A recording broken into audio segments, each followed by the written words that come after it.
Est-ce que vous avez entendu ces merveilleux adlibs de Lara et de Sophia à qui on laisse enfin chanter? Et en regardant quelques extraits de la performance de Katsai à Lollapalooza, j'ai décidé de faire un comparatif avec la performance de Blackpink au Stade de France. Qui va gagner, qui va perdre, même si ça me paraît un peu évident. Let's go! Le 3 août, à des fuseaux horaires différents, Katsai ont performé au festival Lollapalooza à Chicago, pareil que Twice. Qui, elles, ont performé à LA. Me semble. J'aurais pu aussi les mettre dans la vidéo Twice, mais Twice, je serais trop subjectif sur elles, Twice. Je les aime trop. Là, j'ai un peu la flemme d'être objectif sur Twice. J'ai pas envie. Et en même temps, Blackpink a performé au Stade de France, leur deuxième date en France de Deadline Tour. Et je sais pas si vous avez remarqué, mais depuis un bon bout de temps, sur chacun des posts de Blackpink, que ce soit sur n'importe quel réseau social, il y a toujours une personne qui va venir dire mais si ça avait été Katsai, elles auraient fait ça bien et tout.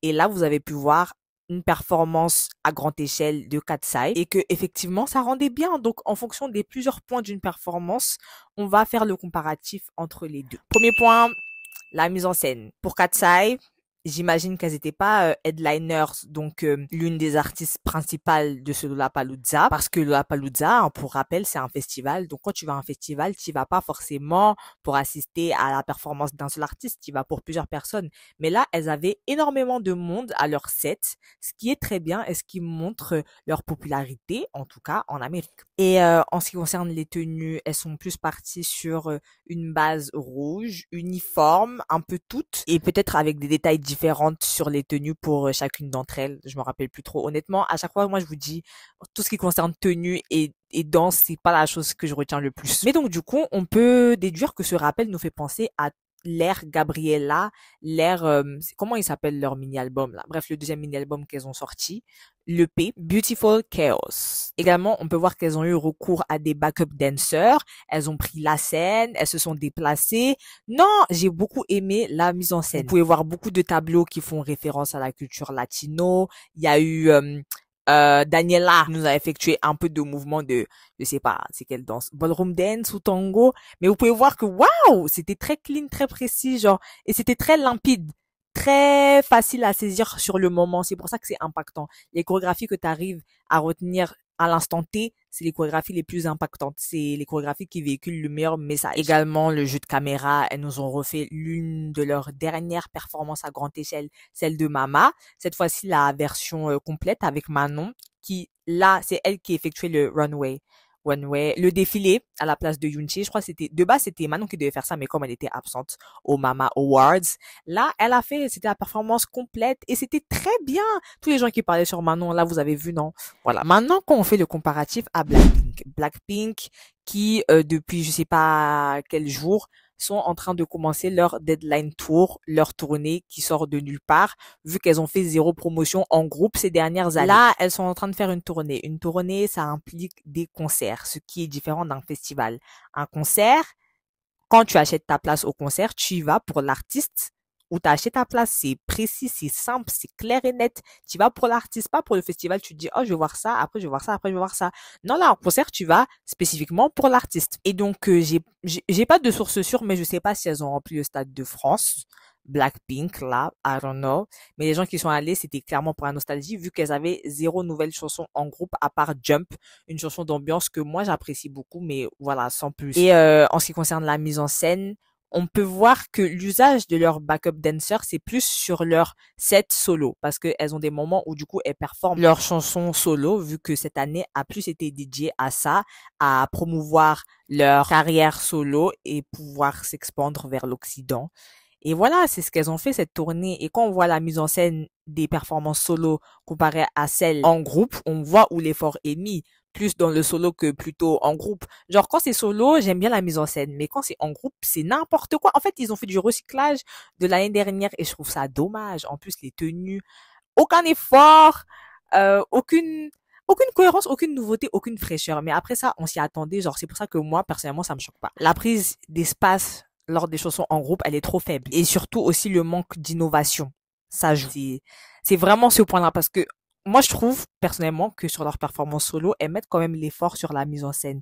Et ça, j'apprécie. Donc, sur le point de la mise en scène, c'est Katsai qui l'emporte. Prochain point, les prouesses vocales. C'est Katsai qui l'emporte. Il n'y a même pas besoin de débattre. Blackpink, c'est pas un groupe constitué majoritairement sur les voix. C'est plus un groupe qui se complète. Chacun a un peu son rôle. Et les personnes qui remplissent le rôle de la voix, c'est Rosé. Et ça s'arrête là. Le reste complète, mais complète bien.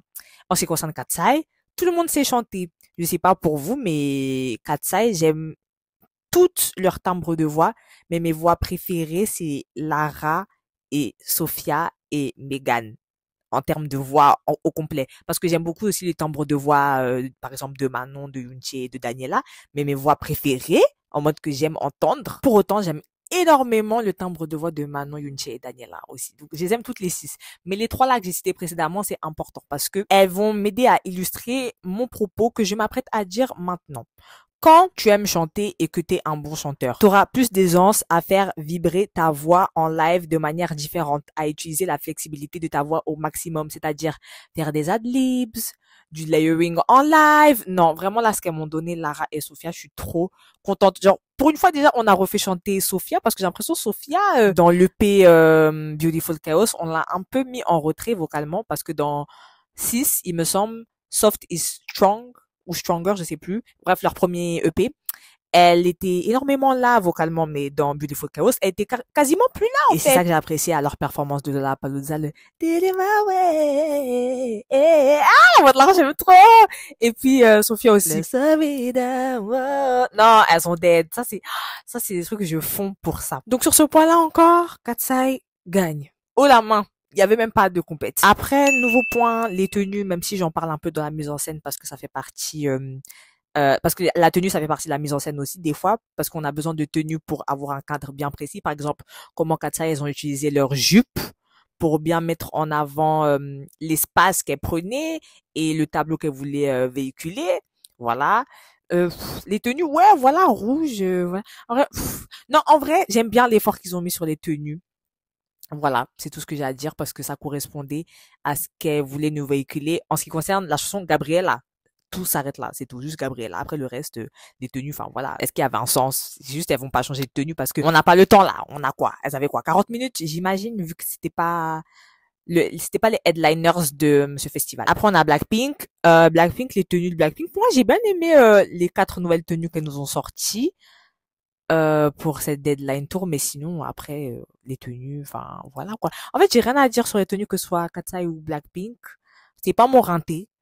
Mais si ce que je voulais dire sur les tenues de Blackpink, c'est que elles peuvent mettre l'effort sur les tenues parce que ça joue sur la mise en scène. Et je trouve que c'est à part leur performance solo, en ce qui concerne le groupe, l'effort sur les tenues n'y est pas. Genre c'est pas cohérent, genre c'est trop basique. Ouais, vous êtes Blackpink, vous êtes pas le groupe du coin là. Bref, c'est tout ce que je voulais dire. Il y a énormément de bref, mais comprenez, c'est des émotions. Et surtout, ça en dit long le fait que Katsai sur une performance où elles sont même pas headliners du festival, elles mettent l'effort dans les tenues pour pouvoir faire une mise en scène concrète qui tape à l'œil et tout. Et Blackpink sur un concert de, je sais pas, il dure combien de temps le concert? 2h30 peut-être? Zéro, nada, niet. Niet, wesh. Genre, il y a zéro réflexion sur cette tournée. Je vous ai déjà dit, c'est vraiment plus une tournée, voilà, pour les tals. Mais bon. Et pour la nostalgie, mais bref. Donc, sur le point, des tenues, égalité. Honnêtement, égalité, je peux pas donner un point ni à l'une ni à l'autre parce que c'est pas égal le festival et concert. Il aurait fallu que ce soit le concert de Katsai pour que je puisse comparer. En ce qui concerne les performances, je sais pas si je vais faire ce point parce que pour moi les performances ça fait partie de la mise en scène et en plus ça compte pas de faire la différence avec Blackpink parce que Blackpink, non en fait si ça compte, je vais les mettre dans la sauce celle-là. Blackpink ont perdu en ce qui concerne les performances. Moi vous savez que la danse c'est pas, en fait si j'aime beaucoup la danse, genre c'est vraiment un point de la K-pop qui fait la K-pop en soi. Et si vous allez me dire oh mais Katsai c'est pas un groupe de K-pop, je vous invite à aller voir cette vidéo que j'ai tournée sur Katsai où j'explique ben voilà, si je trouve que c'est un groupe de K-pop ou non. Allez cliquer, allez regarder, allez liker et abonnez-vous. Mais pour revenir aux performances, oui, c'est un attrait de la K-pop. Et en fait, on a cette opposition entre Katsai et Blackpink où Blackpink est, je suis choquée de dire ça, mais Blackpink, ça devient l'ancienneté et Katsai, c'est la nouveauté, la fraîcheur. Donc, normal, les performances, elles vous paraissent plus impactantes. Et le fait aussi, étant que Blackpink, c'est toujours la même chose, quoi. C'est les mêmes performances depuis 2016. Parce que si on compare les setlists, là, cette liste de Blackpink, on dirait c'est la même depuis 2016. Or que Katsai, elles arrivent, là, elles ont plus mis en avant leur dernier EP, tout en incluant certaines musiques de leur EP précédent. Et quand tu vois ça, tu te dis, mais c'est pas possible, genre Blackpink, avec autant d'années d'expérience, de carrière, genre elles ont 9 ans de carrière cette année-là. C'est une dinguerie, c'est une dinguerie. En plus, il me semble que Blackpink a débuté en août, hein, et là, on est en août, là. 9 ans de carrière, là, c'est là, c'est là. Et il n'y a jamais eu d'innovation en ce qui concerne leur musique on- qu'on pourrait qualifier d'iconique. J'ai envie de dire, oui. Jamais d'innovation, jamais de dance break. Et juste pour le dance break de Mama qu'elles nous ont refait Katsai, je vais donner le point à Katsai. Obviously. Enfin, logique. Et je sais que Blackpink, elles peuvent nous donner des performances, des remixes et tout. En fait, c'est ça le délire avec Blackpink. Si je suis aussi exigeante avec elles, c'est parce que maintes et maintes fois, à plusieurs reprises, j'ai vu qu'elles pouvaient le faire. J'ai vu qu'elles en avaient les capacités, c'est juste qu'elles ont pas envie, genre l'effort n'est plus là. L'envie n'est plus là. En tout cas, en groupe, hein, pour le moment, l'envie n'est plus là. Peut-être cette tournée, ça va leur redonner envie de performer en groupe, mais pour l'instant, les seuls groupes de K-pop que je trouve actifs, pertinents et encore genre avec beaucoup de longévité là qui durent, c'est Twice et Seventeen, hein, et NCT obviously. Ils sont archi pertinents, ils ont encore beaucoup de portée, c'est dingue, c'est dingue. Et BTS bien évidemment, mais voilà, où est-ce que je vais dire. Mais ce que je tiens à relever, c'est vraiment Twice parce que Twice, elles ont eu trop d'années comme ça, 2018, 2021 et là 2025 où c'est frénétique, elles s'arrêtent jamais et c'est vraiment dès que j'ai découvert la K-pop, c'est avec Twice, hein. C'était en fin 2017, du coup début 2018, j'ai vraiment entamé l'année avec elles. Et j'ai vu que la K-pop, là, c'est vraiment avec elle que j'ai vu la K-pop, c'est vraiment une société capitaliste parce que chaque mois, toi, ça avait un truc, j'étais outrée, j'étais choquée. Chaque mois, il y avait une sortie, ça me choquait de ouf. C'était dingue. Même pas le temps de laisser la musique bien se consommer. Non. Mais après, cette année, c'est pas au niveau 2018-2021 parce que 2025, c'était plus une année lourde dans le sens où elles avaient beaucoup plus d'exposition à l'international. Elles ont eu plus d'exposition et donc ça leur a permis de performer encore plus pour pouvoir maintenir ce statut, genre surtout avec le film aussi, comment ça s'appelle? K-pop Demon Hunters. Voilà, et leur musique Take Down, elles ont pris part à ça. Et Stratégie aussi qui fait partie de la bande originale sonore du film. Non, vraiment très bien pour Twice. Je suis une once contente. Mais ouais, pour fermer la parenthèse, je ferme la parenthèse. Et dernier point, c'est le point amusement, hype. Je donne le point aux deux parce que je trouve que les gens, ils sont beaucoup trop durs avec le concert de Blackpink. Les gens qui sont allés, ils sont allés pour s'amuser, ils se sont bien amusés, surtout en France. C'est pour ça que j'ai pris la France parce que si je prends une grande échelle, je sais pas. Quand tu vois Toronto, tu te dis, mais qu'est-ce qu'ils font au concert? Mais nous, je savais qu'en France, on allait bien kiffer parce que c'est des musiques que tout le monde connaît au final. Donc tout le monde chante, on s'ambiance et tout. Et voilà, c'est bien, c'est bon délire et tout. Je trouvais les gens, ils étaient trop aigris, c'est pas. J'étais sur TikTok, j'ai vu un commentaire. Le commentaire, il disait, ah, mais pourquoi elles ont les mêmes tenues à chaque stop et tout? Et après, les gens, ils ont dit, bah, c'est les tenues du concert, genre, c'est les tenues de la deadline tour en particulier. Et la personne, elle a dit, ah, mais je sais pas, moi, je trouve que ça fait sale et tout. J'étais KO, j'étais KO. À un moment donné, on va pas changer de concept à chaque stop. C'est pas possible. Enfin, bien sûr que les tenues, ce seront les mêmes. Enfin, voilà. Et pour Katsai, voilà, les gens, ils étaient ambiancés, hein. Les gens, ils ont kiffé. Les chansons, ils ont kiffé. Voilà. Même si, j'ai même pas parlé de la setlist de Katsai. Ah, si j'en ai parlé un peu, ce qu'elles ont mis, les deux EP. Mais Katsai, leur concept musical, là, pour l'instant, il y en a aucun, hein. Il y en a aucun. Je sais pas si je vous l'ai déjà dit, mais les chansons de Katsai, j'en aime littéralement aucune, hein, si je dois être honnête. À part, dans le premier EP, j'aime bien Pretty, Debut, My Way. Et dans le deuxième, j'aime bien Game Boy.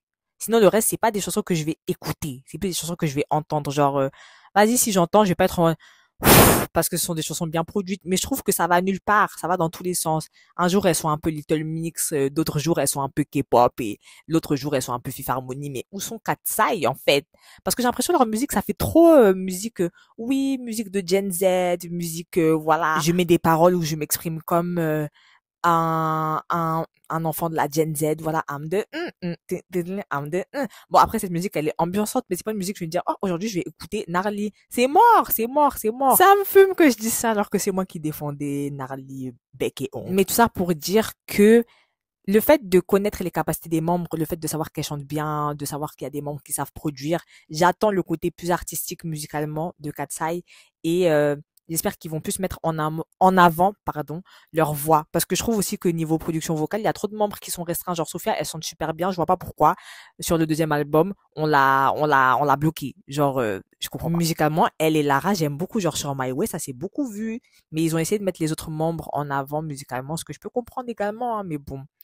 Voilà, quoi. Donc, pour l'instant, elles sont plus dans leur air interprète plutôt que dans leur air artiste, voilà, qui écrivent des musiques pour véhiculer quelque chose. Là, c'est plus air, ce que j'appelle Disney Channel. Et Narly, j'appelle ça air Gen Z TikTok. Air Narly, c'est air Beautiful Chaos, pardon. Et voilà, hein, je pense qu'on a fait le tour. Là, ce sera la fin de cette vidéo. J'espère qu'elle vous aura plu. Ça me fume. Là, je prends des phrases préfabriquées de youtubeurs. Mais aussi, c'était pour savoir si vous avez un avis particulier en ce qui concerne ces événements de K-pop qui se sont déroulés. Donc, la tournée de Blackpink et Katsai Lollapalooza. Est-ce que vous avez apprécié? Est-ce que vous avez pas apprécié? Et sur les points que j'ai énumérés pour vous qui gagnent, qui ne gagnent pas, j'aimerais avoir votre avis en commentaire. Ce serait bien. Ah, et aussi PS, parce que voilà, j'oublie toujours de parler. Mais ça montre aussi que comme je suis désintéressée des musiques de Katsai, je suis beaucoup moins intéressée par le groupe qu'au début. Par exemple, au début, j'étais beaucoup intéressée par Katsai parce que j'aimais bien les musiques, enfin, j'aime toujours bien les musiques comme Dirty Water. C'est une musique issue de leur Survival Show qui a permis de constituer le groupe. Katsai, le Survival Show, il s'appelle Dream Academy. Donc, Dirty Water et les musiques que j'ai citées auparavant, c'est les musiques de Katsai que j'aime le plus. Sinon, le reste, j'écoute pas du tout. Et quand j'écoute pas la musique, je suis désintéressée du groupe côté divertissement et tout. Voilà, c'est tout ce que je voulais dire. Dites-moi si vous êtes icon à fond, si le groupe vous intéresse et tout. Je vois, il y a beaucoup d'icons engagés en plus, hein, mais moi, pour l'instant, je suis sur le côté, pardon. Je suis sur le banc. J'attends. Si la musique suit, je suivrai. Là, pour l'instant. Ah, et aussi, dites-moi si vous pensez que ce sont les nouvelles Blackpink, en mode les nouvelles prétendantes au titre de girl group représentatif de tous les girl groups. Pour être plus juste. Si vous voyez ce que je veux dire, c'est que vous avez regardé ma vidéo sur Katsai et n'hésitez pas à la regarder encore une fois. Aussi pour Blackpink, ça leur apprendra aussi à appeler leur tournée Blackpink Deadline Tour. Alors que la tournée, c'est plus Jennie, Rosé, Lisa, Jisoo, Deadline Tour. Ah, il n'y a aucune proposition sur le côté Blackpink. Oh là là. Et dernier point aussi, avant que j'oublie, est-ce que vous avez vu Manon et Lara?